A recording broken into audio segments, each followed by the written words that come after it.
So we know that production is probably impacted by several candidates. Those would be things like weather, habitat characteristics, predator densities and abundance, and invertebrate abundance. And we expect they all play a role, and all have been shown in isolation to have an impact. But no studies have looked at these factors altogether, at least not in like a holistic sort of way, and especially how they interact with each other.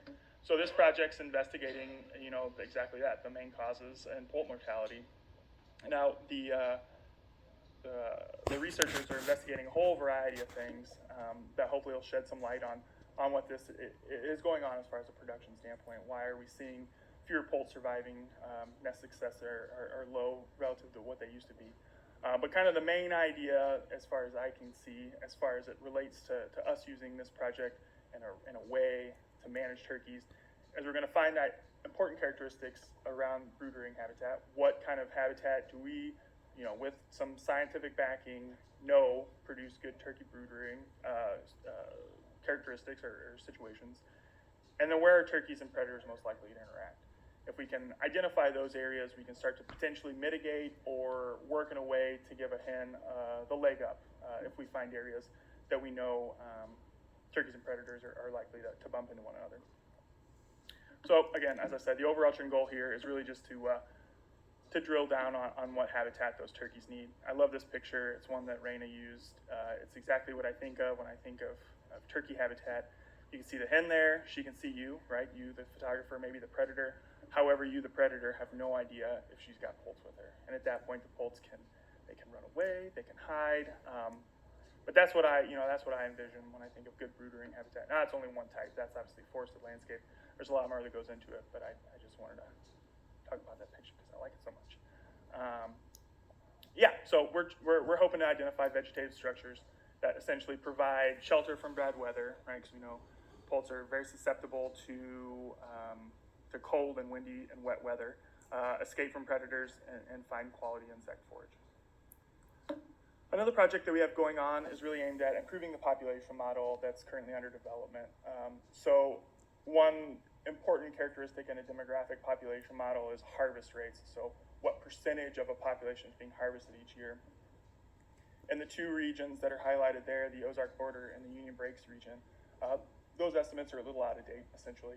So this project is really aimed at just capturing as many male turkeys as we can, putting as many bands out as we can, and then seeing how many get returned. This has a reward band component to it to hopefully increase reporting. Essentially, my job this winter is going to be catch as many turkeys as I can and put bands on them. Last year we missed our target by a little bit. Some of that was weather, some of that was just first. The logistics of starting a project are always tricky, and field ecology rarely works the way you'd like it to. But that's it's going to be a big push this winter, starting now essentially, to get out and communicate with our regions to get some help with this. We're also doing another project in which we've asked fall turkey hunters to submit feather samples. So by looking at the 9th and 10th primaries, which would be kind of, if you use your fingers, the pointer and the middle finger, and then some breast feathers, we can identify the age and sex of turkeys with a very high level of accuracy. This is another project that's aimed at kind of improving that population model. So we've found, well, I'll get to that in a minute. But essentially, we're going to be able to compare the reported age and sex from the telecheck records to the actual age and sex of birds. To date, we've had some, really decent cooperation. We've got a lot of folks signed up. And of the people who signed up, a good proportion actually harvested a turkey, and then around half of those folks have already even sent in their feathers. So I'm pretty happy with that.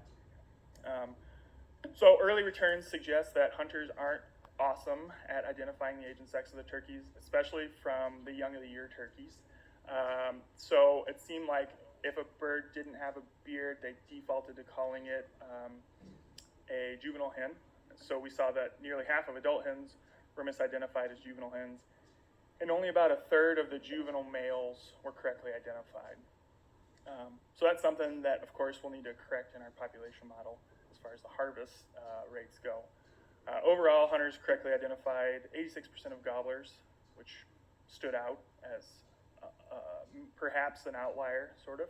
You'd expect that to be a little higher, so my guess is a little mistaken identity, or perhaps a slip when they're doing their telecheck. And then again, so 43% of adult hens, 35% of juvenile gobblers, and then 70% of juvenile hens, which is high based on what I said, but my guess is that if you always guess C, the questions that the answer is C, you get right at a high proportion. So I think some of that is just chance. Which brings me to my final topic before we get into the regulations part. So due to the turnover in my position, this turkey habitat initiative has slowed down a little bit.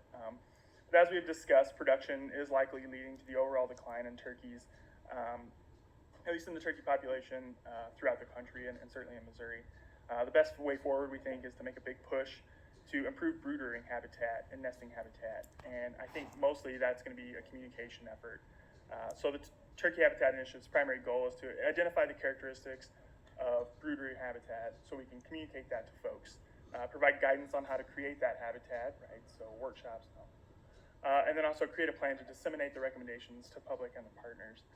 The THI is necessary because it creates turkey habitat, because to create that excellent turkey habitat, it's not a one and done situation, right? That requires, in that case, the picture I showed, probably a timber stand improvement project and then some pretty regular fire. So that's a lifetime of work, right?